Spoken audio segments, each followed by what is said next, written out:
The global decline of amphibians worldwide due to fungal pathogens is not the only incidence of pathogens in the world. Let's talk about AIDS.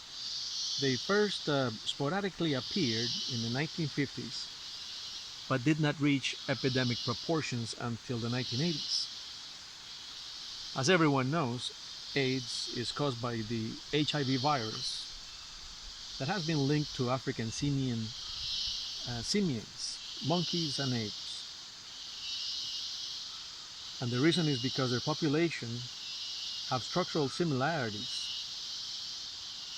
to simian viruses.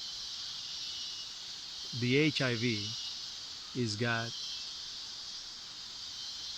structure similar to simian viruses. And it's somehow known that it's somehow related to West Central African chimpanzees. Scientists have the theory that probably the virus jumped from chimpanzees to humans as long as maybe a century ago. What had been a simian virus, SIV, apparently mutated to a human virus, HIV. And the most strong hypothesis on how this happened was focused on bushmeat. The hypothesis is that when bushmeat hunters butchering chimpanzees, they were exposed through cuts in the skin to SIV. The virus subsequently adapted to humans, and the result became an AIDS pandemic. Other viruses such as Ebola that cause severe hemorrhagic fever have apparent origins in animals as well, and bats are strong suspects to believe that they're the origins of Ebola. Ebola actually was named after a river valley in the Democratic Republic of Congo, and when it goes through mutations, it's likely also to affect humans and other animals.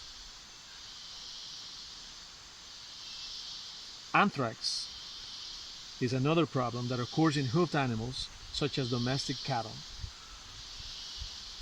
So again, with proximity with human activity and wild animals, it seems to put a very big risk.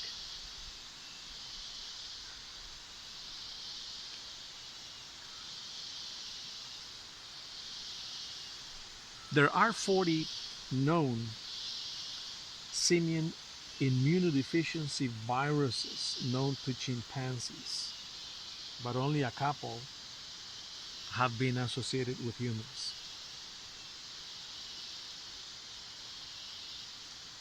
To avoid things like this to happen, mature tropical forests with complex trophic dynamics, what we were talking about before, are the best protection against these kind of problems.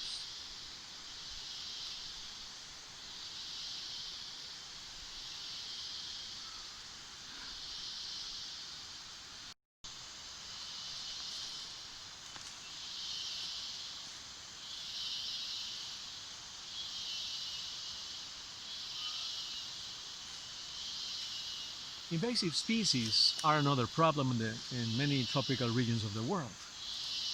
Too many islands, tropical invasive species have become a huge problem, destroying endemic species. Islands are not particularly diverse in terms of numbers, but they have a lot of endemic species. And of course, when you introduce a specific animal to control an animal that people want to control in an island, the invasive species people are introducing could potentially become an annoying problem, destroying everything in the island. That's the case of the tropical brown snake in the island of Guam, which was introduced to the island, and then with the lack of predators to control the snake became disproportionately widespread, killing virtually anything that moved, becoming a major problem for the ecological balance of these ecosystems.